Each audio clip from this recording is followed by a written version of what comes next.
Días, un gran saludo a todos los presentes en esta transmisión, continuando con nuestro importante ciclo de charlas que siempre nos une y nos ayuda a mantenernos informados de cosas que son de mucha importancia y trascendencia para el quehacer empresarial a partir de nuestra querida asociación ACIMET. Hoy día tenemos un importante invitado que ya por supuesto lo presentaremos, pero quiero pedirles un poquito de paciencia, vamos a dar unos 3 minutos más para esperar que más personas se puedan integrar a esta transmisión. Así que vamos a dar unos minutitos ahí y ya partimos con nuestra charla de hoy, Agenda Legislativa Laboral 2025 y el efecto en las empresas.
Bien, toda buena la música, pero hay que partir en honor a los que se incorporaron a tiempo. Seguramente va a seguir entrando gente en esta interesante charla que habla de la agenda legislativa laboral del 2025 y el efecto en las empresas, con importante que ya nos presentarán. Por supuesto, reiterar la más cordial bienvenida a nuestros socios e invitados a esta charla online junto a nuestro comité de personas, que como siempre estamos pensando en temas de utilidad y contingentes para ustedes, nuestros socios y los amigos que hoy día nos acompañan. Como siempre, agradecerles, es momento siempre de agradecer a todos los que hoy día nos escuchan por apoyarnos y tomar los servicios de ACIMED y todas las empresas del grupo ACIMED a través de, ¿no es cierto?, de nuestro OTIC, el mejor OTIC de Chile, un apoyo siempre para el área de personas, nuestro OTEC, capacitando para crecer, ACIMED Servicios, Servicios Generales, la Fundación ACIMED, por supuesto está la Corporación Educacional, nuestro Liceo Industrial Chileno-Alemán, eh, bueno, y otras todas que están ahí presentes para no alargar esto, está el Centro de Evaluación y Certificación de Competencias Laborales. Agradecidos porque realmente, gracias a los socios, esto puede tener el exitoso resultado que ha estado mostrando. Comentarle que como estamos a través de la plataforma Zoom, ¿no es cierto?, estarán silenciados los micrófonos para no tener ruidos ambientes que interrumpan esta transmisión. En el chat de la plataforma, por supuesto, pueden escribir preguntas, aportes, dudas que puedan hacer para que nuestro importante expositor responda durante la exposición o al final, según lo estime conveniente él, las dudas o preguntas que puedan tener ustedes. Como siempre, y con la autorización de nuestro invitado, la presentación y la grabación estará disponible en nuestra página web después de 48 horas de realizada o lo más breve que se pueda en algunos casos. No podemos partir, por supuesto, les pido estos segundos de licencia, sin agradecer a quienes hacen posible todas las actividades de nuestro querido gremio de la Asociación de Industrias Metalúrgicas y Metalmecánicas de Chile, ACIMET. Me refiero a nuestros muy estimados auspiciadores, me refiero a Acero Sasa, a Acero Verde para construir juntos un Chile más sostenible. OTIC ACIMET, un apoyo siempre para las áreas de personas. Asociación Chilena de Seguridad para hacer de Chile el país que mejor cuida a los trabajadores y sus familias.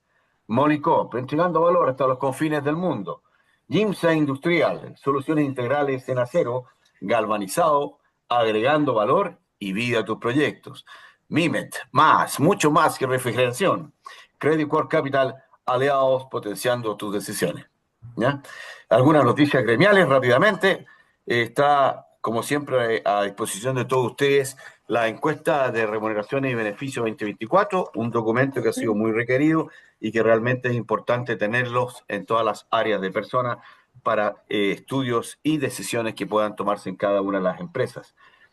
Comentarles también que ya estamos en la recta final, ¿no es cierto?, de lo que será nuestro foro anual de la industria, volver a creer, volver a crecer, reactivemos Chile, reconociendo, ratificando y confiando en la importante labor de las empresas para un desarrollo económico que Chile tanto necesita más que nunca. ¿Ah? Vamos a tener 5 candidatos invitados, creo que es la primera vez que se juntan 5 candidatos, contestando todas las preguntas que dicen relación principalmente al desarrollo económico y al desarrollo de la industria en Chile que tanto nos interesa. Bien, como les decía ya, esta videoconferencia hoy día está dirigida a ustedes por parte del Comité de Personas y tiene un muy importante invitado, pero quiero dejar con ustedes en primer lugar al presidente del Comité de Personas, don Eugenio Navarrete Esteves. Muy buenos días, don Eugenio, un abrazo y le cedo el micrófono. Muy buenos días, don Marcelo. ¿Me escucha bien? Perfectamente. Adelante, don Fuerte, Carcuro. fuerte y claro.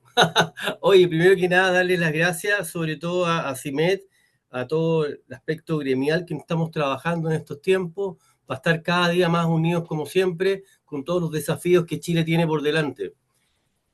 Al mismo tiempo quiero agradecer, pero infinitamente, a Fernando Arap Verdugo, amigo y conocido de la casa y conocido en todo Chile, gran abogado de la Pontificia Universidad Católica, Derecho Civil, destacada trayectoria en el ámbito laboral y previsional, profesor por más de 14 años en diferentes universidades, subsecretario del Trabajo en 2 periodos, 2013, 2014, 2018, 2022, autor de múltiples publicaciones y expositor frecuente en seminarios nacionales e internacionales. Hoy día el tema que nos convoca es un tema que está en la preocupación y en el radar de todas las personas y sobre todo sobre las áreas de personas y sobre los dirigentes y sobre también las empresas. Por lo tanto, es un tema que está en boga y tenemos que estar con el radar alerto a ver qué es lo que va a pasar con estos temas, la implementación que ha sido muy dura durante estos años, sobre todo para las personas, las empresas, los costos involucrados, etcétera. Quisiera invitarlos también a incorporarse al comité de personas. Ya somos 80 miembros activos, lo cual tenemos un WhatsApp de networking donde hacemos preguntas, nos consultamos, nos ayudamos. Es una verdadera mesa de ayuda que está dentro de la filosofía de ACIMED de poder ayudarnos entre nosotros. También invitarlos a hacer las preguntas convenientes que ustedes estimen convenientes a través del chat y las vamos a contestar con Fernando, las va a contestar Fernando, por supuesto, al final de la conferencia o cuando él estime más conveniente. Sin más, dejo a mi querido amigo don Fernando Arad Verdugo para nuestra importante conferencia hoy día de hoy, Agenda Legislativa 2025 y el efecto en las empresas. Muchas gracias, Fernando. Hola, ¿cómo están? Muy buenos días. Muchas gracias, Eugenio. Muchas gracias, Marcelo. Y nada, pues agradecerle a todos quienes se conectan a esta hora. Agradecerle la invitación de ACIMED a conversar de esta materia que sin duda todos quienes hoy día están acá han sido testigos, ¿cierto?, de lo movido que han sido los temas laborales durante los últimos años, ¿ya? Seguramente al interior de la empresa donde hay distintos desafíos desde lo operacional, desde lo productivo, desde la gestión, los temas de recursos humanos y los temas laborales han sido claramente de los principales puntos que han tenido que tomar las organizaciones y hacerse cargo durante este último, al menos par de años, pero si uno mira para atrás, la última década ha sido muy movida en temas laborales.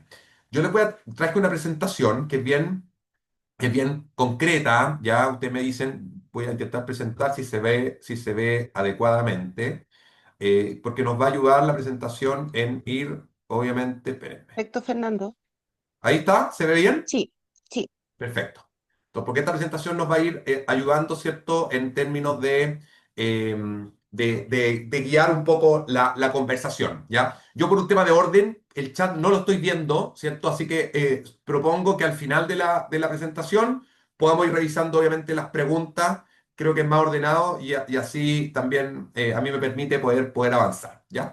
Entonces, en primer lugar, como título, lo decía muy bien Marcelo, lo decía Eugenio, Agenda Legislativa Laboral 2025. Voy a ir avanzando, ustedes me dicen si se ve. En primer lugar, ¿cuáles fueron las leyes que entraron en vigencia el 2024 y que nos siguen impactando, ¿cierto?, este año 2025, en materia laboral, evidentemente? La primera de ellas, como pueden ver en la pantalla, es la famosa ley de 40 horas. La ley de 40 horas, ustedes se acordarán, era el gran cuco del año 2024, ¿cierto? Cuando comenzamos el 2024 y la ley de 40 horas entraba en vigencia en el mes de abril, la mayor parte, ¿cierto?, de las organizaciones estaban muy preocupadas de lo que iba a ser el impacto de la ley de 40 horas, ¿ya? Vimos después que ese gran cuco no terminó siendo la ley de 40 horas, sino que más bien se transformó en la ley Karin, que fue prácticamente la ley laboral del año 2024 y sigue siendo diría, la ley laboral de este año 2025. Pero la ley de 40 horas es importante que la tengamos presente porque está en plena ejecución, ¿ya? Sabemos que la primera reducción de jornada de trabajo fue el año pasado, el año 2024, donde la jornada máxima bajó de 45 a 44 horas. Este año 2025 no hay cambio en la jornada de trabajo. Yo sé que ustedes lo saben, pero lo vuelvo a recalcar porque no son pocos los foros a los cuales asisto donde me preguntan por qué este año no bajó la jornada, y es porque este año 2025 no tenía que bajar la jornada. La próxima reducción ya es el próximo año 2026, en abril, donde la jornada va a bajar de 44 a 42 horas. Y finalmente, la última reducción programada por la ley es el año 2028, también en el mes de abril, donde la jornada va a llegar finalmente a 40 horas. Ahora, Es cierto que hoy día muchas empresas, principalmente empresas grandes y empresas medianas, ya bajaron a 40 horas. Pero eso es porque voluntariamente decidieron hacerlo, porque la obligación, el mandato legal, ¿cierto?, es bajar a 40 horas recién el año 2028 y este año 2025 estamos en obligación de 44 horas. ¿Qué es importante saber además? Y a usted por el rubro, por la industria en la cual participan, creo que es bueno que lo sepan, en los cambios a las jornadas excepcionales.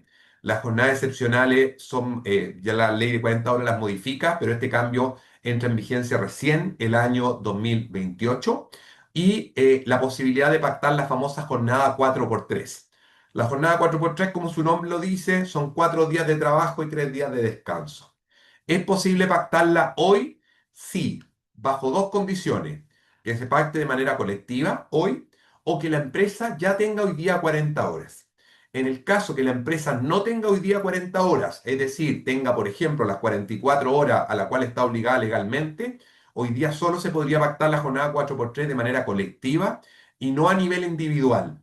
A nivel individual solo vamos a poder pactar la jornada 4x3 cuando tengamos 40 horas, lo cual puede ocurrir ahora, si la empresa voluntariamente decide hacerlo, o ya el año 2028, si es que va bajando con la gradualidad que la ley establece. Por lo tanto, primera gran ley del año 2024 que nos sigue impactando en 2025 y nos va a seguir impactando sin duda en el futuro, la ley de 40 horas. Segunda gran ley de este año 2025, la ley de ingreso mínimo mensual, ¿cierto? Lo hablábamos antes de comenzar esta sesión con Eugenio, con Marcelo, ¿cierto? Los costos que han tenido que ir asumiendo las empresas estos últimos años. Eh, Leía un estudio que durante los últimos 3 años los costos laborales de las empresas han subido en más de un 20%, pero el crecimiento del país es alrededor del 2%. Entonces hay algo que no calza, ¿cierto? Estamos creciendo al 2%, pero los costos de las empresas, chicas, medianas, grandes, microempresas, aquí los costos no distinguen, ¿cierto? Porque son costos laborales fijos, han subido más de un 20%. Y un costo que ha subido, y evidentemente de manera importante, es el ingreso mínimo mensual. Eh, Acaba de subir hace poquito, ¿cierto? En el mes de mayo pasado a 529.000. Va a volver a subir, de acuerdo a la ley que se aprobó en enero del próximo año, a 539.000.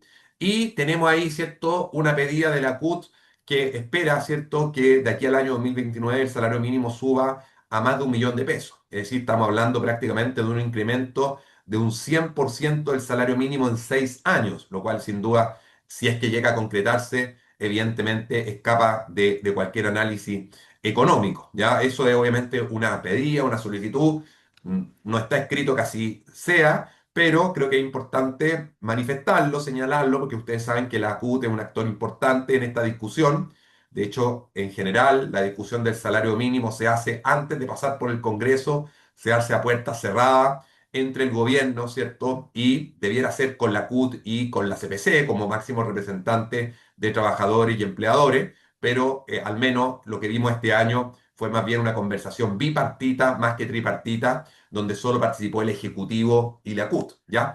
Así que también el salario mínimo es una ley laboral que impactó este año, que sigue impactándonos y que tenemos que tener presente, y me imagino que ustedes lo viven en el día a día con el incremento de los costos que ello significa. Una tercera ley laboral que quiero destacar, que si bien no es exclusivamente laboral, tiene un impacto laboral importante y fue también una ley que salió el año pasado y que entró en vigencia en septiembre del año 2024, es la nueva ley de delito económico, ¿ya? Y ustedes me van a decir que tiene que ver esto con temas laborales, tiene mucho que ver, porque esta ley de delito económico creó, por así decirlo, nuevos tipos penales laborales. Es decir, figuras que antes podían constituir solo un incumplimiento de contrato por parte del empleador, hoy día pueden llegar a constituir delitos, ¿ya? Y me quiero referir principalmente a el caso del no pago de cotizaciones o la subcotización. El no pago de cotizaciones es bastante evidente, ¿cierto? Cuando el empleador retiene fondos, ¿cierto?, del trabajador de la remuneración y no los entera en el organismo previsional, ¿cierto? Retengo y no pago, ahí hay un no pago de cotizaciones. Y la subcotización, cuando yo cotizo por menos que el sueldo real, po. O sea, la persona tiene un sueldo real de 700, pero yo le cotizo por 500, ¿ya? Eso uno lo veía históricamente muy común en ciertos sectores, que incluso trabajadores que le pedían al empleador, ¿sabe qué? Cotíceme por menos. ¿Por qué? Porque si usted me cotiza por más, yo pierdo tal beneficio social o cambio de categoría, ¿cierto? En el registro social de hogares. Y el empleador cedía y le decía, ok, te cotizo por menos.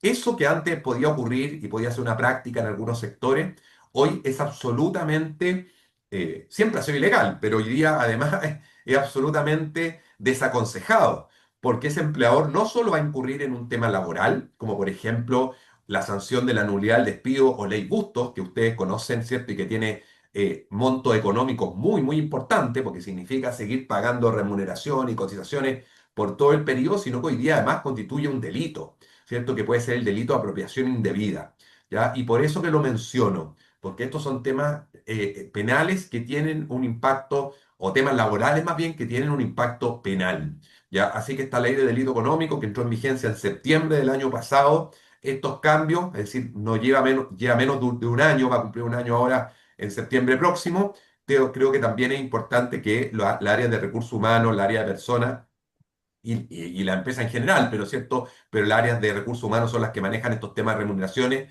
lo tengan presente porque de lo contrario el impacto para la organización, especialmente para los directores, para los gerentes, puede ser importante. Una cuarta ley que pasó medio entre gallo y medianoche el año pasado, pero que creo que también es bastante importante, fueron los cambios a la ley de inclusión. Ya la ley de inclusión ha tenido varios cambios. Ustedes saben que la ley de inclusión es una ley, la 21.015, una ley que entró en vigencia el año 2018. Posteriormente se modificó la ley de inclusión el año 2021, que entró en vigencia la ley 21.345, ¿cierto? En materia de inclusión, que es la que crea el gestor de inclusión, la que obliga a que las empresas capaciten periódicamente en temas de inclusión y una serie de cosas. Y el año pasado se aprobó otra ley que modifica también la ley de inclusión, que establece varios temas laborales importantes. En primer lugar, establece que hay que mejorar los temas de accesibilidad y ajuste necesario al interior de la empresa. Segundo, aumentó las multas, ya prácticamente duplicó las multas por no cumplimiento de los temas de la ley de inclusión. Tercero, estableció también que las empresas no pueden destinar, cuando tienen el cumplimiento alternativo a través de la donación, no puede ir el 100% de la donación a una sola organización, sino que máximo puede ir el 50% a una fundación y el resto tiene que distribuirse en una o en más otras fundaciones. Estableció también que al menos debe financiarse un proyecto en regiones y tal vez lo más polémico, que no entra en vigencia todavía y yo creo que no va a entrar en vigencia al menos en un par de años, es que aumenta la cuota de discapacidad del 1 al 2%. Ustedes saben hoy día las empresas que tienen más de 100 trabajadores, tienen que tener al menos el 1% de trabajadores con discapacidad contratados. La ley dice que ese 1% va a subir al 2%, pero va a subir al 2% cuando se cumple un requisito. ¿Cuál es ese requisito? Que al menos el 80% de las empresas públicas y privadas cumplan con el 1%, ¿ya? Es decir, el 80% de quienes están obligados a cumplir tienen que cumplir con el 1% para que subamos al 2%.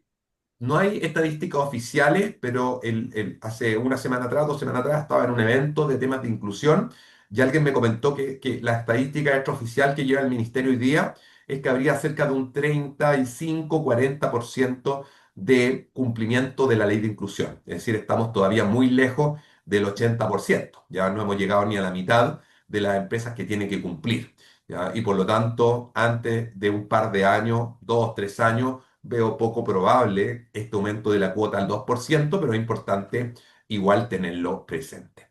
Y finalmente, tal vez la que fue la ley laboral del 2024, yo siempre digo, esta ley se comió a la ley de 40 horas, literalmente, y ha sido la ley laboral del 2025, es la famosa ley Karin que ustedes ya me imagino que la conocen en detalle, se han capacitado, etcétera. Tenemos los datos de los primeros 6 meses todavía, los datos de los segundos 6 meses debieran salir prontamente, ahora en unos días más se cumple un año de la ley, acuérdense que entró en vigencia el 1 de agosto, así que seguramente la próxima semana, esperamos que la próxima semana el Ministerio del Trabajo nos entregue ya data más concreta de las estadísticas del primer año, pero solo en los primeros 6 meses tuvimos más de 22.000 denuncias, ¿ya? Lo cual es una cifra brutal, ¿ya? Y ustedes me dicen, ¿por qué es tan alta? Bueno, y si uno la compara, por ejemplo, los primeros 6 meses de la ley de 40 horas. En los primeros 6 meses de la ley de 40 horas hubo 4.000 denuncias. En los primeros 6 meses de la ley Karin, 22.000. Es decir, más de 5 veces la cantidad de denuncias que tuvo la ley de 40 horas. ¿Ya? Y ahí hay un tremendo desafío. Ahora, es un hecho evidente, y me imagino que ustedes lo han vivido en sus organizaciones, que la Dirección del Trabajo está colapsada.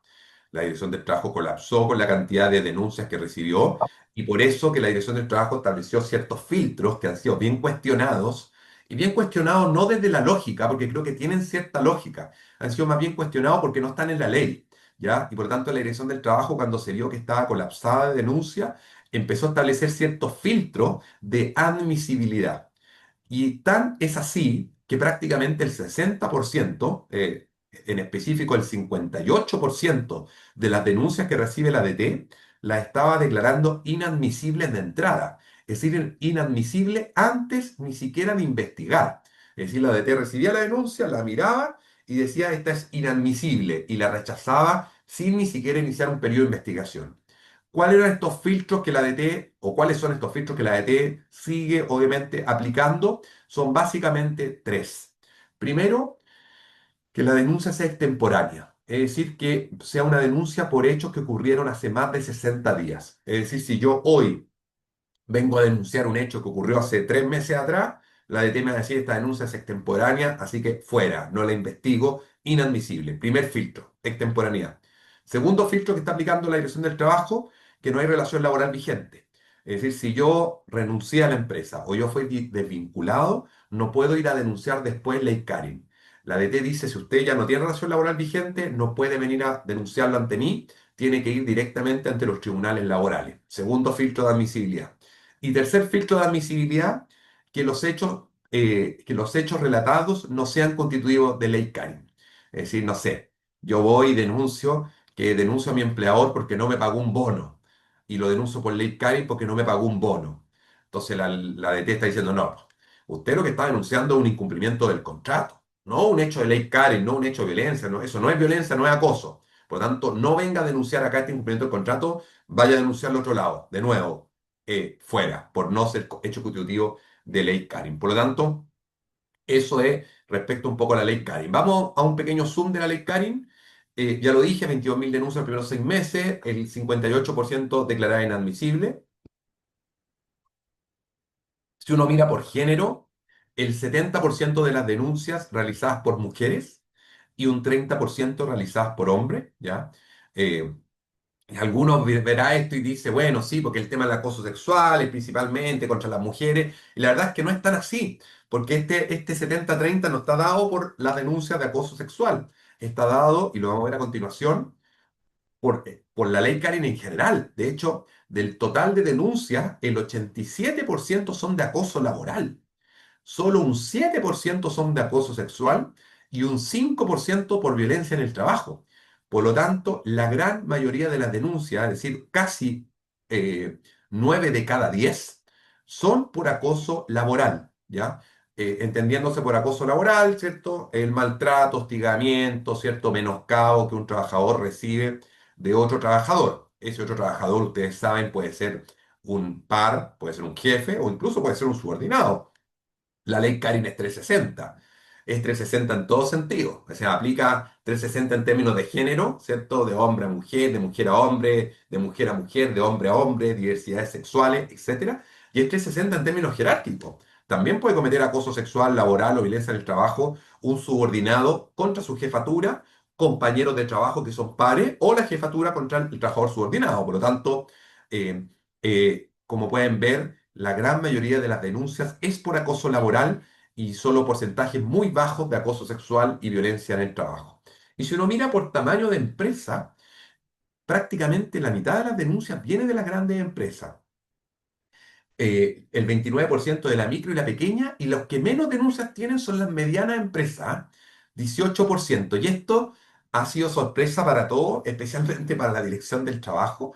El otro día hablaba con gente de la Dirección del Trabajo, me decían que estuvieron sorprendidos con esto, y por eso que también vino un poco el colapso, porque la autoridad no esperaba tener tantas denuncias dentro de las grandes empresas, ¿ya? Porque uno espera, ¿cierto?, que la gran empresa tiene mejores protocolos, tiene canales de conciliación, de mediación, tiene otras formas, ¿cierto?, de poder solucionar los temas antes que llegue una denuncia.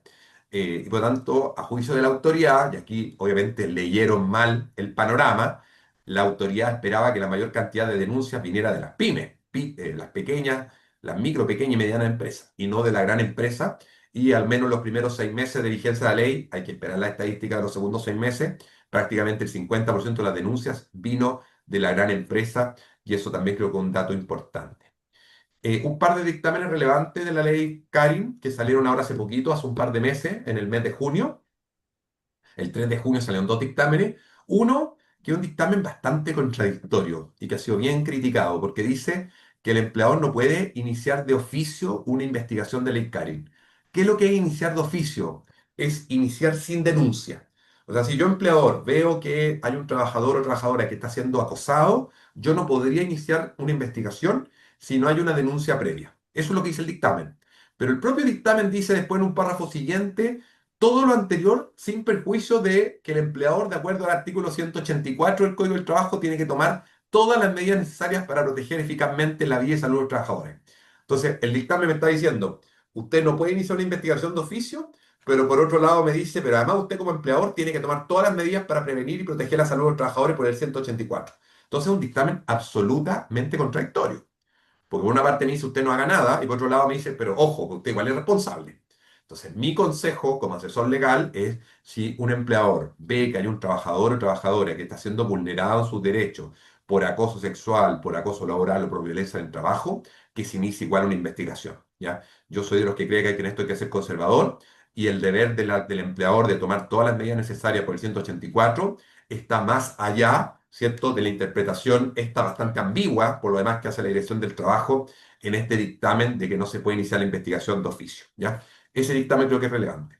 Y hay otro dictamen que salió ese mismo día y que creo que sí es un dictamen bastante más adecuado y que comparto plenamente, que es un dictamen que dice que la investigación no se va a suspender por presentación de licencias médicas, por periodo de vacaciones, etcétera.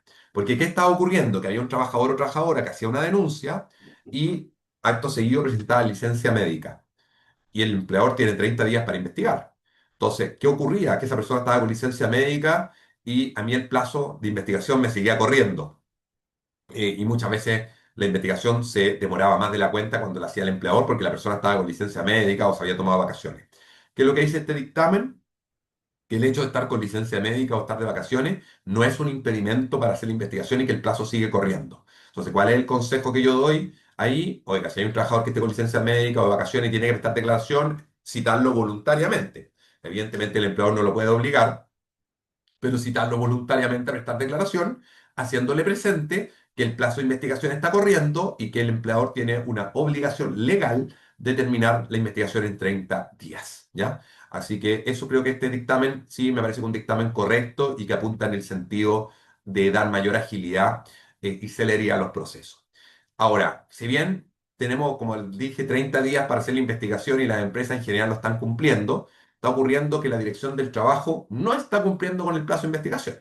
La Dirección del Trabajo tiene los mismos 30 días para hacer las investigaciones y en general está demorando, y no sé cuál ha sido la experiencia de usted, ahí pues me lo pueden poner en el chat, pero está demorando 4, 5 o 6 meses en hacer las investigaciones. Hay un fallo de la Corte de Apelaciones de Valparaíso, ¿cierto?, a través de un recurso de protección, que resolvió hace poquito tiempo atrás, el 12 de junio, que la Dirección del Trabajo está incurriendo en una ilegalidad al no resolver dentro de los 30 días que la ley señala y que eso le genera un perjuicio a las partes, al empleador, pero también al trabajador. Póngase en el lugar de la persona que denuncia. La persona que denuncia para denunciar, obviamente, debe haber sido difícil tomar la decisión de denunciar y lo único que quiere es que el tema se resuelva. Y si yo la tengo 3, 4, 5, 6 meses en vilo, la verdad es que esa persona la pasa pésimo por el lado del denunciante. Póngase ahora del lado del denunciado. Y más aún, póngase en el caso del denunciado que además es inocente y que lo acusaron de algo que no es. Esa persona lo único que quiere es que el tema se resuelva y se limpie su nombre, ¿cierto? Y que se diga, sabes que aquí no hubo nada. Y hoy día lo estamos teniendo por parte del retraso de la autoridad, 3, 4, 5, 6 meses en el banquillo de los acusados, donde todo el mundo lo mira raro, ¿cierto? Como un eventual acosador, ya sea sexual o laboral. Y esa persona no puede defenderse más porque los procesos están demorando mucho. Por lo tanto, claramente acá hay un problema. Es por falta, claramente, falta de recursos de la Dirección del Trabajo. Yo aquí quiero defender a la Dirección del Trabajo. Esto no es un tema de voluntad. Esto es un tema que se dio la ley, se le establecieron más atribuciones, pero no se le dieron más recursos. Y por lo tanto es imposible, con la misma cantidad de funcionarios que tenían antes, hacerse cargo de 22.000 denuncias hoy día, ¿ya? Aquí faltó, obviamente, destinar más recursos, contratar más funcionarios, más investigadores, para que esto se pueda hacer. Y eso está detonando, evidentemente, a mi juicio, en una vulneración grave de los derechos de los trabajadores y de las empresas, porque hay empleadores que están siendo obligados a tener trabajadores en teletrabajo 3, 4, 5, 6 meses mientras dure la investigación, y a veces incluso hay cargos que no son teletrabajables, y la Dirección del Trabajo incluso ha llegado a obligar a empresas a seguir pagando sueldo, aun cuando los trabajadores no estén prestando servicio, lo cual, además, a mi juicio, también puede adolecer de una ilegalidad. Entonces, estos retrasos que claramente no han sido favorables.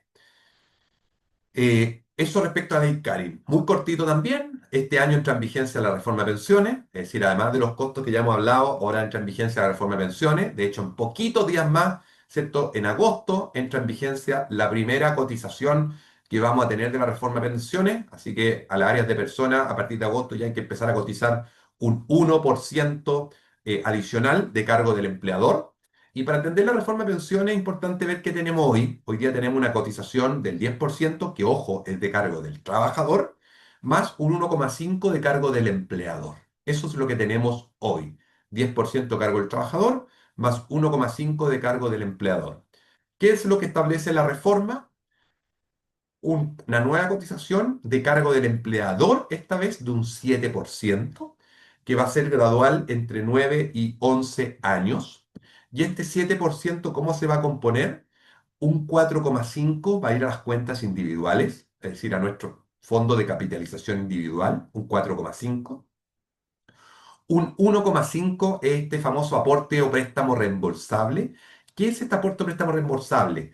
Es que como el Estado, el fisco hoy día no tiene plata para pagar los mayores beneficios que la reforma de pensiones va a empezar a pagar desde ahora, nos pide, por así decirlo, a todos los que somos afiliados, que le prestemos plata ahora, estoy diciéndolo en términos bien, bien simples, para que se entienda, que le prestemos recursos ahora para pagar estos beneficios a los actuales pensionados, y a nosotros se nos va a devolver al momento que cotizamos, o sea, al momento que nos jubilamos.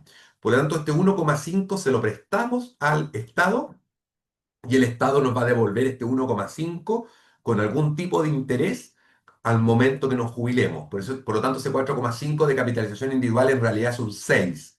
¿Cuál es la crítica que algunos hacen? Es que ese 4,5 yo hoy día lo voy a tener en la FP y va a rentabilizar como renta la FP, versus el 1,5 que el Estado me lo va a entregar con un interés que puede ser menor de la rentabilidad que hubiera tenido ese fondo si yo lo hubiera metido en la FP. ¿Se entiende? Y por lo tanto, esa es la crítica que hay a ese 1,5, que si bien va a caer igual en mi cuenta de capitalización individual, va a caer por un monto eventualmente menor que si ese 1,5 hubiera ido directo a mi cuenta de capitalización individual. Bueno, ahí entre el 4,5 y el 1,5 ya tenemos un 6. Por lo tanto, falta un 1% más para esta cotización adicional del 7, y ese 1% más es una cotización que se va a establecer, que básicamente va en beneficio de las mujeres. Se llama compensación por expectativa de vida de mujeres.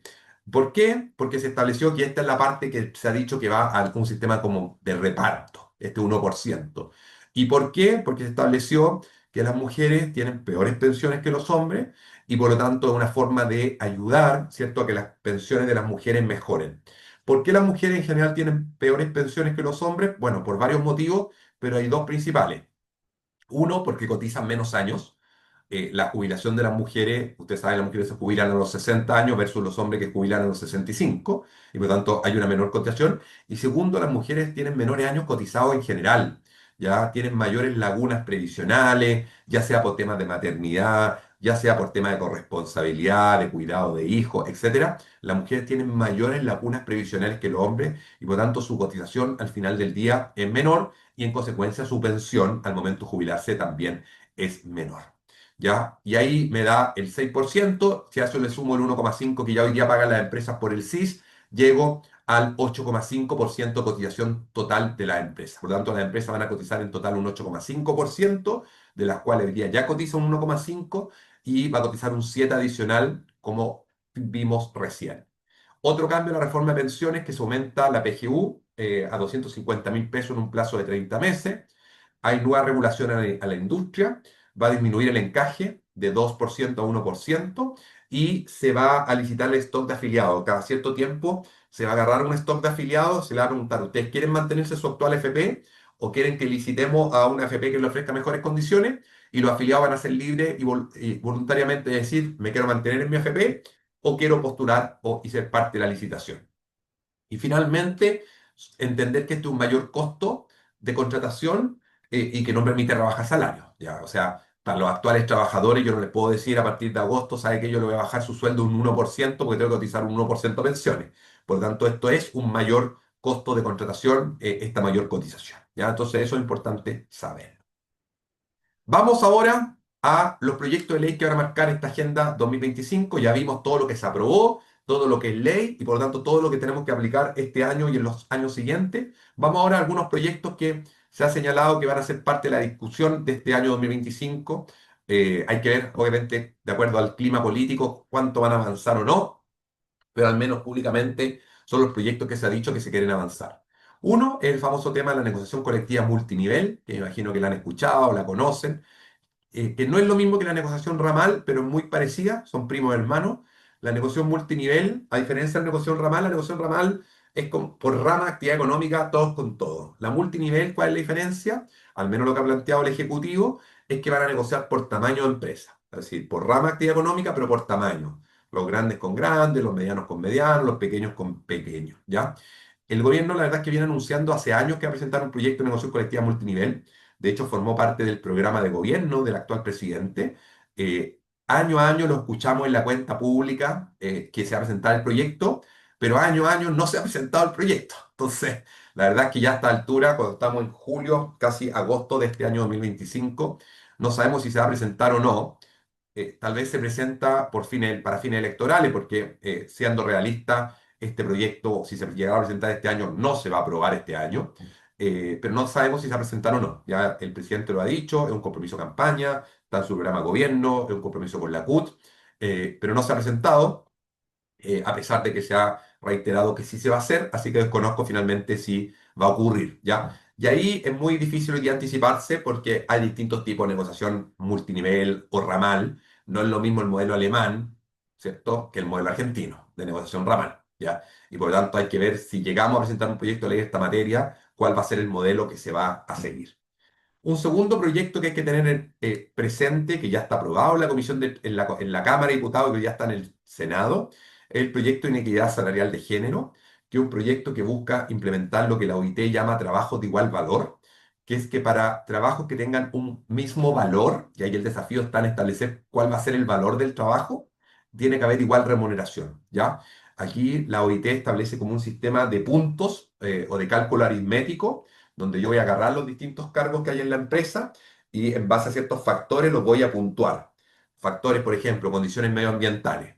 Si yo trabajo en una caldera, voy a poner un ejemplo por esto de la industria usted, en una caldera en que estoy a no sé cuántos grados de temperatura, ese trabajo va a tener un valor mayor que si yo trabajo en la comodidad de mi oficina, ¿cierto? Con vista a la cordillera. Y por lo tanto, esa persona va a tener un puntaje mayor porque trabaja en condiciones medioambientales más complicadas. O si trabajo en altura, o si trabajo no sé qué, en mina, etcétera. ¿Ya? Obviamente, otro factor en la experiencia, etcétera, etcétera. Entonces, el proyecto de ley lo que dice es, vamos a entregarle puntaje y en base a aquellos cargos que tengan el mismo puntaje, tienen que tener igual sueldo o igual remuneración. Ya, yo personalmente tengo una opinión bien crítica de este sistema, encuentro que es una burocracia brutal, que ya las empresas las tenemos asfixiadas con burocracia y que empezar a ponerle puntaje a los cargos, no solo para el área de recursos humanos y de personas va a ser un dolor de cabeza, sino que puede producir más problemas que beneficios, ¿ya? Pero lo miro también con recelo y me gustaría también, obviamente, hay que ver cómo avanza y cuál es la alternativa que se está proponiendo, ¿ya? Pero esto es un proyecto que ya está en segundo trámite, así que por eso que también lo planteo.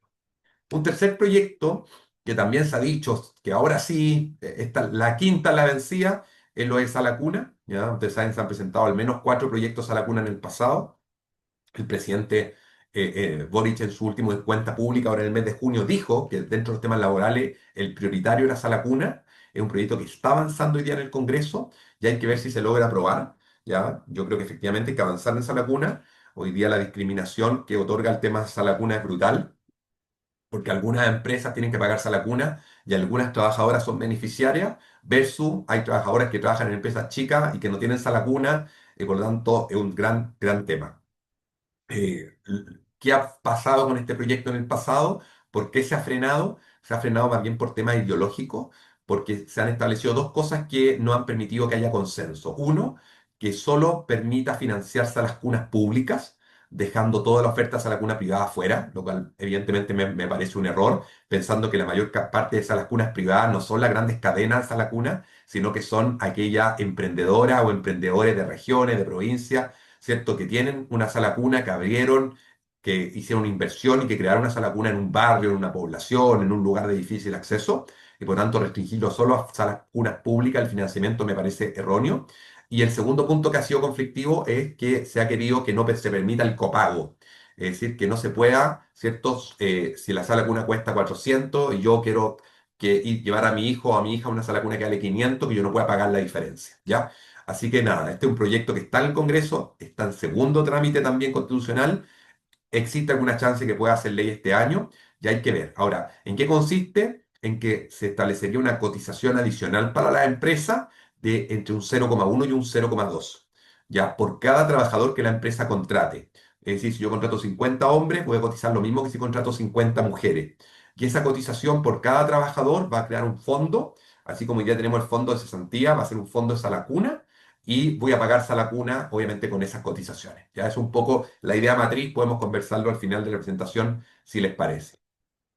En cuarto lugar, hay un proyecto que se aprobó en la Cámara de Diputados y que está durmiendo en el Senado, y personalmente espero que siga durmiendo en el Senado, que es un proyecto que va contra los despidos masivos, que en el fondo dice que si la empresa quiere despedir a más de 1.000 trabajadores o a trabajadores que representan al menos el 10% de su dotación, tiene que hacerle una consulta a su sindicato con un periodo de consulta que dura 45 días. O sea, si ustedes tienen un proceso en que quieran desvincular un número importante de trabajadores, pero resulta que están en una reorganización o están con algún problema, no pueden llegar y hacerlo, sino que tienen que ir a preguntarle a el sindicato o a los sindicatos que tenga la empresa, y ese periodo de consulta dura 45 días y otorga fuero a los trabajadores.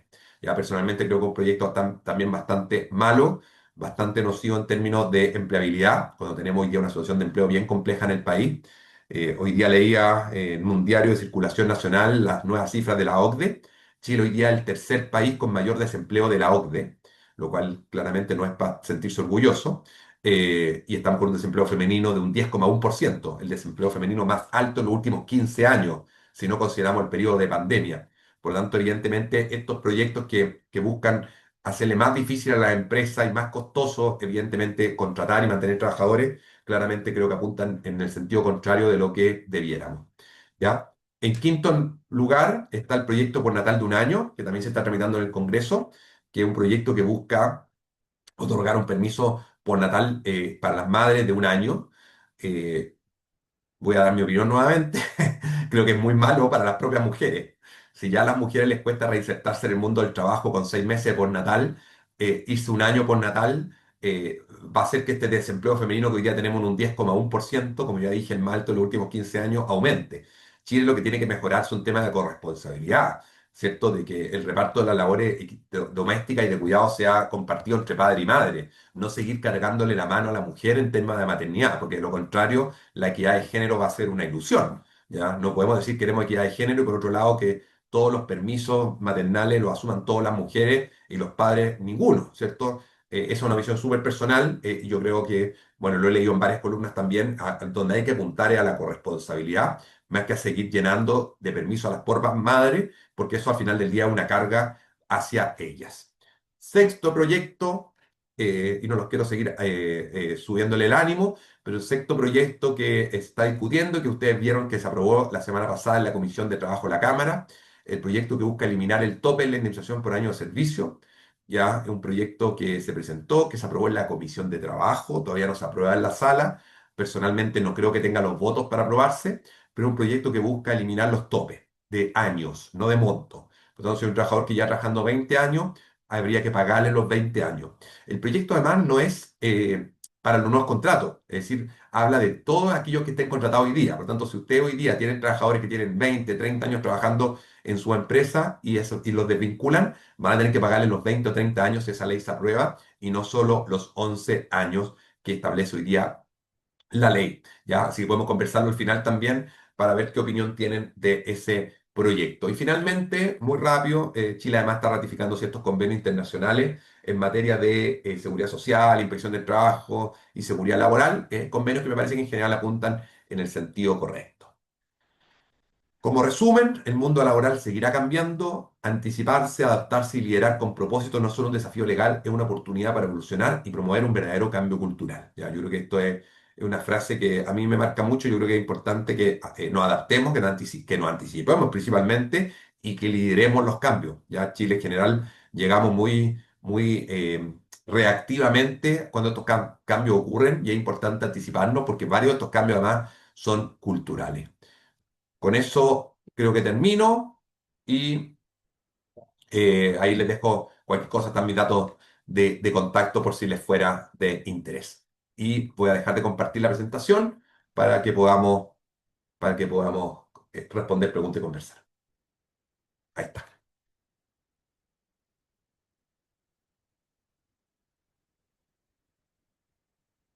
¿Estás muteado, Eugenio? O no sé, Marcelo, uno de los dos, lo escucho muteado. Reactivemos, así que dele nomás, don Eugenio. Ahí sí, ahí estoy. Oye, Fernando, primero que nada, agradecerte la presentación, agradecer el diseño de la presentación, excelente, así que por favor, dale todos los méritos a quien corresponda, a ti y a Ya tu la equipo. diseñadora. No, pero es que realmente, oye, preciso, clarísimo, qué es lo que se nos viene por delante. No veo muchas preguntas en el chat, pero sí tengo alguna pregunta que hacerte respecto a tu experiencia y lo que ha ido pasando en el mercado laboral. Tengo algunas referencias a algunas empresas. Me gustaría poder conversar contigo. ¿Qué es lo que pasa con respecto a la ley Karim, digamos? Esta ley Karim que nos ha producido algunas sorpresas Sí. desde la cantidad de reclamos, como tú bien decías, la mayoría de las grandes empresas, digamos. Mm, Este cambio cultural, a lo mejor mirando la ley del punto de vista positivo, que tenemos que cambiar las sí, conductas, digamos, ¿ya? sí. eh, más que esta burocracia interna, siempre la he visto como una ley que tiene que ser mucho más preventiva y con las antenas paradas y las luces prendidas, sobre todo para los cargos de liderazgo, de jefatura, de coordinadores, de gerentes, ¿ya? Que cualquier actitud que vean, vayamos poniendo el acento porque realmente tenemos que prevenir estas situaciones. Lo que se nos produce hoy día en muchas partes es que generalmente las denuncias son asimétricas, jefatura, subalterno, en empresas que son pequeñas, que no tienen un gran headcount y tenemos que movilizar o proteger a ese trabajador para protegerlo, sacarlo del área, Mm. no, sacar la dependencia, lo cual te digo que produce una cantidad de problemas que son pero inimaginables, digamos. Ahora se tiene que hacer cargo el gerente de un analista, el clima laboral se entorpece. Me gustaría un poco que reflexionáramos sobre eso y me contaras qué es lo que has visto tú en la práctica respecto a esta ley laboral, digamos. Sí, no, de todas maneras, Eugenio, a ver. Yo creo que la ley Karin en sí es una buena ley. Los problemas han estado en la implementación. En la implementación. ¿Por qué? Porque al final si uno lee la ley, y en esto hay que ser bien objetivo, si uno lee la ley no cambia mucho lo que teníamos antes. El acoso sexual es la misma definición que teníamos antes. El acoso laboral sí cambia porque establece que ya la conducta no es reiterada, ya, o sea, basta un solo caso de acoso laboral para que haya. Y se crea la figura de violencia del trabajo que tampoco es tan algo que uno dijera es tan raro. Si el problema es que hemos tenido una muy mala implementación. Y hemos tenido una mala implementación por varias cosas, porque hay mucho desconocimiento de los trabajadores todavía y abuso. Muchas veces se denuncia cualquier cosa. eh, Algunos lo utilizan incluso como una especie de fuero, cuando ven que el empleador ahí eventualmente puede generar alguna salida, denuncio algo, por lo tanto me protejo de que no me despidan, porque me da una especie de fuero que no es fuero propiamente tal, ¿cierto? Tiene un nombre, se llama garantía de indemnidad. Hemos tenido una mala implementación por parte de la autoridad, ya lo dije, la autoridad está colapsada, eh, pero creo que efectivamente eh, en Chile, lamentablemente, los cambios culturales tienen que llegar muchas veces empujados por cambios legales, ¿ya? Yo no soy fan de hacer todo por ley, pero es cierto, y les voy a poner un par de ejemplos, que los cambios culturales muchas veces llegan empujados por cambios legales. Primer ejemplo que les quiero contar, la ley del tabaco. Tuvimos que tener una ley que prohibiera fumar en todos los lugares para que hoy día a nadie se le ocurra fumar en una oficina, en una sala de reuniones. Pero acuérdense que en Chile, hace no tantos años atrás, se fumaba en todos lados. O sea, me recuerdo, he tenido profesores que fumaban en la sala de clase. Se fumaba en los hospitales, se fumaba en los aviones, en los aeropuertos, en los cines. Se fumaba en todos lados. Tengo que tener una ley y esa ley nos generó el cambio cultural. Hoy día, si yo le preguntara a alguno de ustedes cuánto es la multa por fumar en un lugar público, nadie tiene idea de la multa.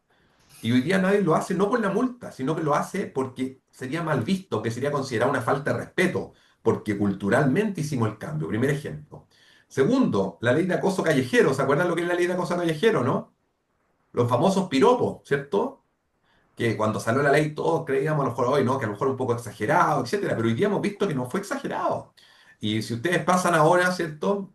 No uno, ¿cierto? Pero generalmente pasaban las señoritas, ¿cierto? Por una construcción y se escuchaban esos piropos de toda clase. Hoy ya no ocurren esos piropos. ¿Por qué? Porque hoy día la empresa es sancionada. Es sancionada la empresa, de donde sale el piropo y el trabajador.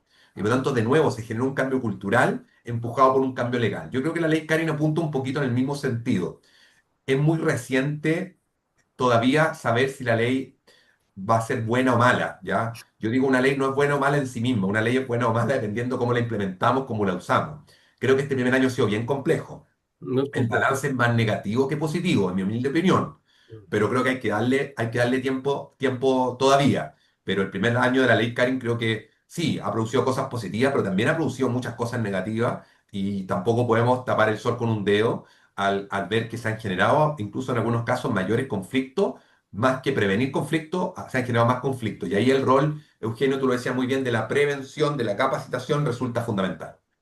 Yo creo que tenemos que estar arriba de la pelota con esto porque fíjate que lo que siento es que tenemos que esperar la multa para poder corregir, digamos. O sea, no sé, ando en vehículo sin licencia, entonces la probabilidad de que me paren es baja, por lo tanto, voy a esperar que me paren para pagar la multa. O sea, tenemos que crear conciencia entre todos, digamos, trabajadores, empresarios, gremios, etcétera, que tenemos que hacer las cosas de acuerdo con lo que nos dice la normativa legal vigente y no esperar la multa. Estoy viendo lo mismo con el decreto 44, implementación de También. prevención de riesgo. O sea, no lo voy a ver hasta que me pasen la multa. No, esto no es importante. Entonces, ¿de qué manera también generamos tantas leyes?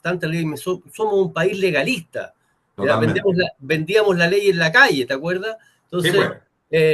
El paseo entonces huérfano. en el paseo huérfano vendemos la ley por la calle. Entonces, ¿de qué manera podemos crear esta conciencia? Y yo creo, fíjate, en el proyecto de prevención, de alguna manera es prevenir, estar siempre atento, así como tenemos prevención de riesgo por enfermedades profesionales, prevención de riesgo por salud mental, prevención de riesgo por acoso sexual, prevención de riesgo por lo que dice la Suceso también respecto al CIAL y todos estos programas que nos tienen que ayudar, que no deben ser algo mirado como una carga más que está fuera de mi negocio. Las personas están dentro de mi negocio, con las personas del capital humano que tengo para poder sacar adelante mi negocio. Por lo tanto, esa mirada también tenemos que refrescarla. En ese Sí, mismo sentido, de alguna manera, esta implementación, el otro día tenía un caso y presentó 34 testigos. sí. Entonces, por ley tú me vas a decir, hoy tiene que entrevistar a los 34. ¿Tú sabes No. el costo que significa externalizar esto a la mejor empresa de abogados para que te haga una investigación? Sí, una brutalidad, Claro, es que no pensamos tal en las cual. cosas, cómo las vamos a implementar después, digamos, y cuál es la repercusión que va a tener. Entiendo que tenemos que proteger a los trabajadores y trabajadoras, entiendo que no tiene que haber mal ambiente, entiendo que no tiene que haber acoso sexual y laboral, pero no nos ponemos en la práctica de lo que pasa después, digamos, no, Sí, empíricamente no lo demuestra, digamos. ¿Qué sí. opinas tú de esto, digamos? Porque la verdad es que estamos agobiado porque nadie quiere hacer investigaciones internas porque hay desconfianza. Entonces hay que Sí, externalizarla. Si la de mando en la todas, dirección del trabajo, etcétera. no, de todas maneras, yo creo, bueno, por eso que la dirección del trabajo colapsó, porque además la dirección del trabajo empezó a ponerle tanto problema al empleador para que el empleador haga la investigación interna, que la empresa dijeron, ¿sabes qué? No nos vamos a hacer no nos vamos a meter en este problema, derivemos. Y derivemos a la DT, y la DT al final colapsó, porque ella misma incitó, por así decirlo, de cierta manera, a que las empresas no se atrevieran a investigar internamente. Y aquellas empresas que pueden investigar internamente son las empresas generalmente que tienen la capacidad de poder contratar un estudio de abogado, un consultor, alguien externo que les ayude con el proceso de investigación. Porque de lo contrario dejan a su área de recursos humanos prácticamente bloqueada de poder hacer otras cosas mientras dura la investigación. Un proceso de investigación nosotros acá en la oficina lo hacemos y nos toma mucho tiempo. Yo prácticamente tengo que destinar una abogada de mi equipo tiempo completo durante una semana o 3, 4, 5 días para hacer una investigación. Entonces, todas esas cargas muchas veces no se ven. Y eso es porque cuando se hacen estas normas muchas veces se desconoce la realidad. Yo siempre digo, hay que haber estado parado dentro de una empresa o dentro de un sindicato cuando se hacen estas normas, porque de lo contrario se hacen muy bonitas desde la teoría, pero desde la práctica no funcionan después. Bien, Oye, Julio, tenemos que llegaron varias preguntas en el chat, si quieres las vamos sí, respondiendo para que alcancemos. vamos, vamos. Todo súper claro. ¿Cuál es la gradualidad de la aplicación de la nueva cotización adicional del 7%? Mira, la gradualidad es en 9 años, van a ser, que lo que pasa es que son varias cotizaciones que se están sumando. La primera es en agosto de este año, ahora, que es un 1%, y ya no hay ninguna cotización más este año hasta el próximo año. Próximo año de nuevo hay un 1% y se van, y general es como un 1,5% por año, ¿ya? Y esto tiene que cumplirse en 9 años, así que esa es un poco la gradualidad. No puedo darle una respuesta exacta porque hay cotizaciones entre medio, pero en términos generales como un 1% anual. Perfecto. En caso de la aplicación de la negociación colectiva multinivel, ¿es por tamaño de la empresa, es dotación o venta, UF u otra? Sí, esa pregunta es Sabina. Mira, Sabina, todavía no lo sabemos porque el proyecto no se ha presentado. Entonces no sabemos, primero, en términos de giro, si el proyecto va a decir, oiga, esto es por el giro que usted ha declarado un impuesto interno u otro. Y segundo, si va a ser por tamaño, ¿cuál es el tamaño que se va a declarar? Si es por tamaño código del trabajo, ustedes saben que el tamaño código del trabajo distingue empresas micros, pequeñas, medianas o grandes por la cantidad de trabajadores, o si es por tamaño por facturación, ¿cierto? Entonces, no lo sabemos todavía porque el proyecto, como te digo, y como les contaba, todavía no se presenta, pero es una buena pregunta y va a ser interesante, obviamente, conocer el detalle. Bien, ahí nos tendremos que sentar a pensar qué es lo que hacemos como empresa, como gremio. La remuneración para el cálculo de los finiquitos sigue no pudiendo exceder las 90 UF con el proyecto de eliminación de los Sí, 11 años sí, no se elimina el tope de monto, solo se eliminaría el tope de años. solamente. Y tampoco hay una diferencia ahí o hay algún dentro del proyecto que también se pueda dividir por tipo de empresa, que sean medianas, pequeñas. No, no, No, no distingue. ya. El 58% de las denuncias inadmisibles existe algún doble clic del detalle, por ejemplo, denuncia falsa, acoso laboral, sexual. Bueno, no, lo que dije recién, no, la Dirección del Trabajo solo ha señalado que declaren admisibles las denuncias por tres factores que fue lo que ya señalé. Extemporaneidad, que no hay relación laboral vigente o que son por hechos que no constituyen ley Caril.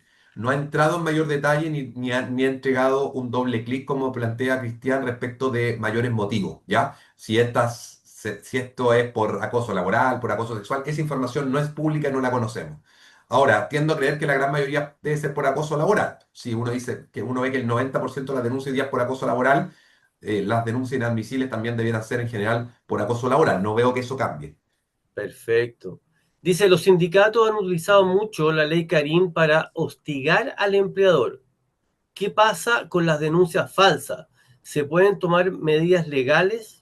Sí, sí, muy buena pregunta la que hace Carlos. La ley dice que las denuncias falsas solo se pueden sancionar si es que se demuestra, primero, que fue falsa y segundo, que se demuestre que fue hecha con la maliciosamente. O sea, yo tengo que acreditar la intencionalidad, la intención de dañar a otro.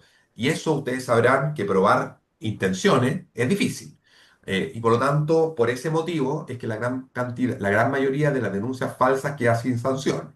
Y ahí evidentemente hay un problema también, porque al final del día hay mucha denuncia falsa que se hace para dañar, para perjudicar, para molestar. para acerrucharle el piso a alguien, ¿cierto? Y quedan sin sanción, porque para que yo pueda sancionar, la ley me establece que yo tengo que acreditar que fue falsa y que fue hecha de manera maliciosa con el ánimo de perjudicar a la otra persona. Y eso es complejo de probar. En esa misma línea también podrías a lo mejor profundizar un poco más de qué manera vemos que las pruebas a veces son muy Sí, débiles, digamos, sí. pero sí hay algo detrás, digamos. Y la resolución es siempre, oye, ¿sabes qué? Hay que meterlo a un curso de coaching y hay Mm, que mandarle una carta de amonestación, pero lo que pasó a la víctima es real lo que le pasó. Entonces, sí. aclárame un poco eso de la denuncia, ¿cuál es el peso de la prueba, digamos? Mira, la prueba, la ley Karin permite todo tipo de pruebas, ¿ya? Se permiten los WhatsApp, se permiten los audios, se permiten los testigos, se permiten las pruebas periciales y por lo tanto la prueba es bastante abierta, ¿ya? Y evidentemente no es fácil acreditar estos hechos, muchas veces las personas no se atreven a declarar y por lo tanto hay un problema, pero hoy día de todo queda respaldo. Entonces hoy día incluso lo que se escribe en redes sociales, yo me ha tocado investigar casos de acoso sexual o acoso laboral por mensajes que se mandan en Instagram, trabajadores. Entonces, hoy día prácticamente toda prueba es permitida, así que hay que tener mucho, mucho ojo con eso también. Bien, dice, se visualiza una baja en la contratación por efecto del aumento del costo por cotizaciones adicionales a cargo del empleador. Bueno, yo creo que estamos viviendo un poquito eso. El otro día, ¿cierto? Varios líderes económicos y gremiales, cuando uno ve la tasa de desempleo, hoy día estamos en un 8,9%, que es una tasa bastante alta, lo decía recién, hoy día en un diario de circulación nacional sale la estadística que estamos hoy día en el tercer país, somos el tercer país de la OCDE con mayor desempleo. El desempleo femenino superó los dos dígitos, hace 15 años no estábamos con nivel de desempleo femenino tan alto. Y claramente eso no es porque las empresas de un día para otro se les ocurra que no van a contratar gente o que van a echar trabajadores. Al final, las empresas son el efecto también de las políticas que se van estableciendo, las políticas públicas. Y por lo tanto, cuando uno ve que los costos de contratación han aumentado un 20%, pero el país no crece o crece a menos del 2% y la productividad está estancada hace 20 años, evidentemente eso impacta en el mercado laboral, si eso es teoría pura, ¿ya? Y por lo tanto, sí, mientras más aumentan los costos de la empresa, mayor problema vamos a tener con el empleo, eso es evidente. Exactamente. Mira, Sabina, gracias por tu pregunta. En caso de aprobación de la ley de sala cuna, el pago del 0,1 o 0,2%, ¿a qué entidad van estos dineros? Sí, buena pregunta de Sabina. Mira, eso está en el proyecto de ley. El proyecto de ley lo que habla es que hay dos alternativas. La alternativa pública o la alternativa privada, dependiendo cuál sea la posición que predomina en el Congreso. Algunos han planteado que haya una licitación y que se cree un fondo como hoy día existe la AFC. Ustedes saben que la AFC está conformada por AFPs y que se cree una especie de AFP, pero de sala cuna. ¿Ya? Por lo tanto, se licita y un organismo privado recibe los fondos y administra este seguro, así como la AFC hoy día administra el seguro de cesantía, habría otra AFC con otro nombre que administraría este fondo Salacuna. Esa es la alternativa privada, pero algunos han planteado que esto sea un organismo público el que lo administre, por ejemplo el IPS, ¿ya? Y en ese caso, estos fondos irían al IPS, que ustedes saben que es un organismo público. Esas son las dos alternativas, hay que ver cuál es la que predomina si es que el proyecto se aprueba. Bien, para no seguir abusando de tu confianza, la última pregunta dice, además del coaching, ¿qué otras medidas como investigadores han propuesto a los empleadores? A ver, no, a ver, hay medidas de sanción y medidas de corrección, ¿cierto? Como medida de sanción, las sanciones pueden ser cuatro sanciones. El empleador no puede inventar sanciones, que son amonestación verbal, amonestación escrita, multa de hasta un 25% de la remuneración diaria del trabajador o despido. ¿Ya? Yo no puedo inventar sanción, yo no puedo poner, yo siempre pongo el ejemplo, yo no puedo sancionar como empleador, sabe que su sanción va a ser que va a trabajar de pie todos los días y no va a poder almorzar. No, no, no, y lo digo porque el otro día que me preguntó si podía establecer como sanción al trabajador que se queda sin almuerzo una semana. No puede establecer esa sanción, ¿ya? Y esto que ustedes se ríen es verdad, y me lo han preguntado. Entonces las sanciones son esas. Ahora, yo puedo además plantear como medidas correctivas de mejoramiento, por ejemplo, un coaching a la jefatura. A mí me toca hacerle mucho coaching a jefatura de explicarle, oiga, hoy día hay cosas que usted no puede hacer. ¿Ya? El otro día tuve un caso de una institución también muy conocida, que hubo un informe de la ADT que la jefa máxima le decía a los trabajadores, oiga, usted yo no sé dónde estudió, oiga, usted le regalaron el título, oiga, para eso le hago la pega yo. Yo sé que son cosas que históricamente se han dicho, pero hoy día, en los tiempos actuales, no lo puedes decir. No puedes decirle, oiga, ¿sabe qué? Usted le regalaron el título, oiga, ¿sabe qué? Mejor hago la pega yo, oiga, le estoy regalando la plata, avíseme para la próxima y así no lo contrato. Esas cosas que todos tuvimos jefes que nos decían esas cosas en el pasado. Hoy día no se puede, nos guste o no nos guste. Y por lo tanto yo creo que hay que hacer mucho coaching también respecto de eso, pero también capacitación. Yo creo que la capacitación es fundamental. Hoy día existen mecanismos de capacitación, hay distintas charlas de capacitación en LinkedIn. Yo ahí aprovecho para pasar el aviso comercial. Me tocó hacer un videojuego de capacitación en LinkedIn, que es un juego para capacitar en temas de LinkedIn y que también es una forma moderna, entretenida de capacitar. Entonces, hay distinto. Ustedes como gremio hacen charlas, ¿cierto? Y hacen capacitación. Entonces, hoy día nos falta educación. Yo creo que nos falta bastante educación en estos temas y yo creo que es una buena medida. Bien, bien, Fernando. Oye, te vuelvo a agradecer infinitamente la conferencia que nos has dado. Ha quedado todo muy claro, muy preciso, muy bien tomada y quisiéramos seguir contando contigo durante el año y abusar de tu confianza para poder tener otras conferencias que el mismo gremio necesita en términos laborales o otras leyes que tú también nombraste ahí que puedan ser importantes para nosotros. Así que vamos a estar en contacto. Y lo segundo, decirle también a los presentes que les vamos a mandar la presentación vía PDF para que la puedan tener, la puedan estudiar, la puedan masticar un poquito más. Así que no me queda nada más que agradecerte, Fernando, y le paso la palabra a Marcelo para que cierre la conferencia. Muchas gracias. Bueno, gracias, Eugenio.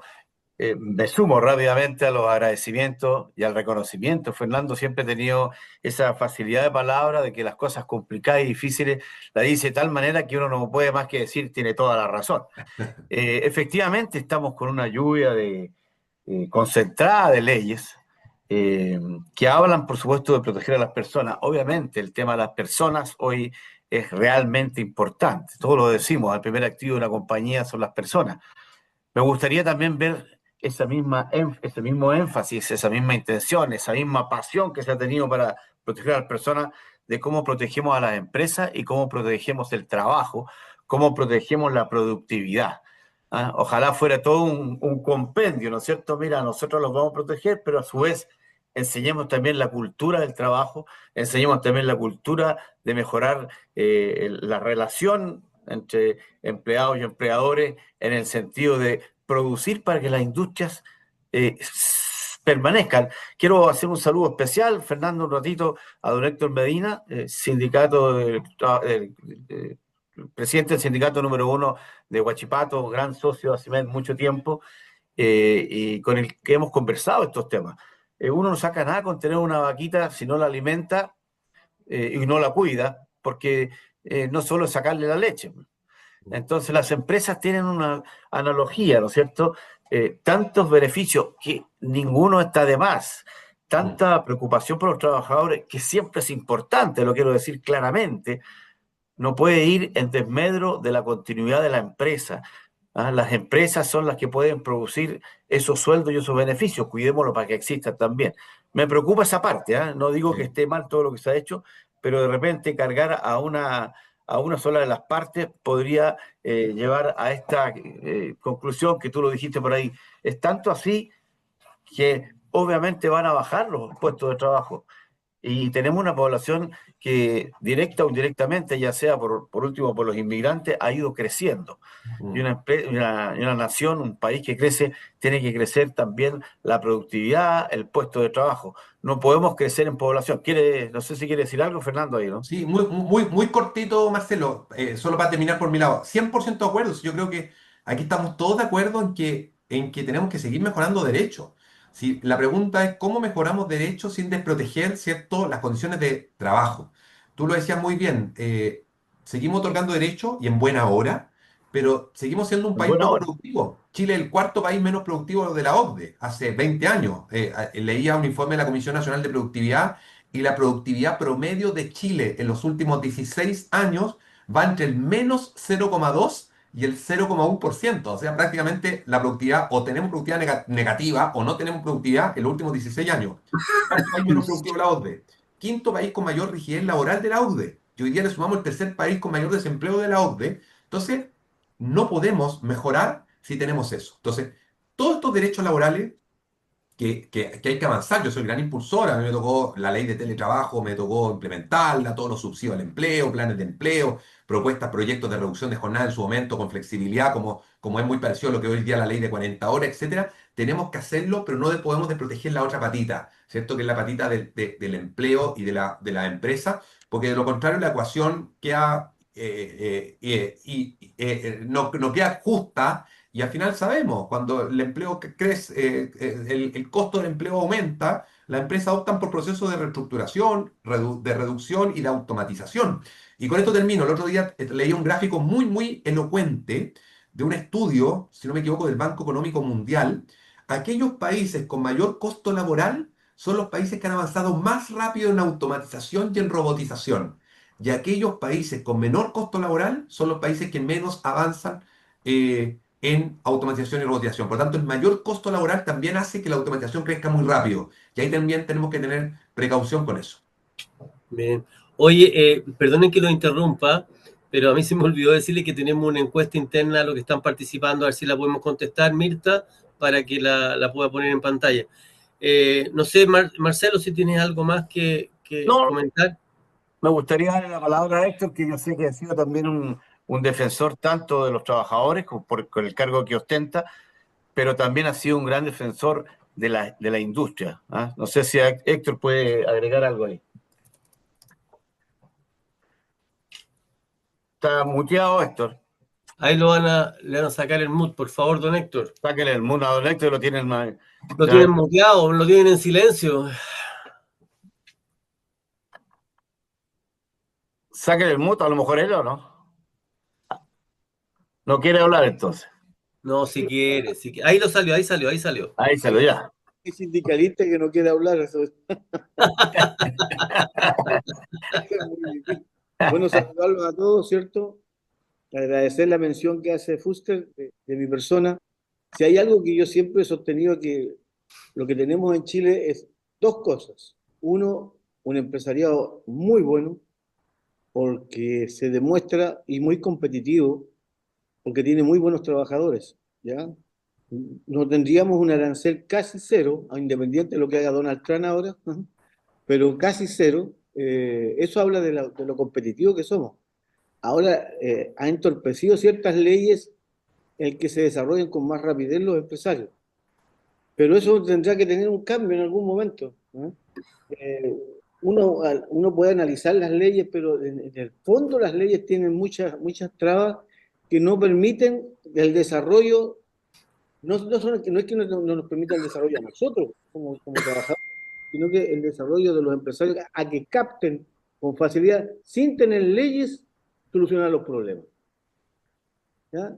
Y eso es fundamental entenderlo. No se necesita una ley para resolver los problemas entre trabajadores y empresarios, porque somos uno solo. Cualquier división entre empresario y trabajador, el que pierde es la empresa y obviamente pierde el país. Eso es lo que quería decir, porque soy un fanático de la gente, sobre todo los emprendedores, porque hacer una empresa cuesta mucho, emprender cuesta mucho. Es fácil llegar a una empresa que está instalada y yo entrego mi trabajo. Lo difícil es crear un trabajo y que de ese trabajo 3 o 4 personas más vivan de eso. Eso yo lo encuentro admirable, lo que sucede en el empresariado, y obviamente nosotros como trabajadores tenemos que apoyar toda esa iniciativa. Y como dirigente no lo voy a dejar de decir, independiente de lo que se piense de mí, pero es así. Eso es lo que le quería transmitir y agradecerle que me permitan estar siempre con ustedes. Muchas gracias, don Héctor. Muchas gracias, Héctor. Bueno, llegando ya, estamos un poco pasados en el tiempo. Un abrazo, Fernando, nuevamente. Nos quedamos ya de juntar luego. Gracias, señor presidente, por esta nueva charla que nos ha ofrecido el Comité de Personas. Un saludo a todos los que hoy día nos escucharon. Algunos lo alcancé a ver en pantalla, otros no. Alcanzo a ver a Elizabeth Silva, nuestra gerente de LOTIC, que su eslogan ya lo dice todo, siempre un apoyo al área de personas. Y bueno, los contactos están abiertos. Si alguien desea contactarse con don Fernando Arauz, me imagino que lo podrá hacer a través de nosotros en principio y después, por supuesto, podremos entregar alguna coordenada que pueda ayudar a contar con los servicios de Fernando, que sé que obviamente por su trayectoria deben ser excelentes servicios, a precios muy convenientes para los socios de ACIMED, me imagino. Ok, nos vemos hasta la próxima oportunidad. Un abrazo a todos.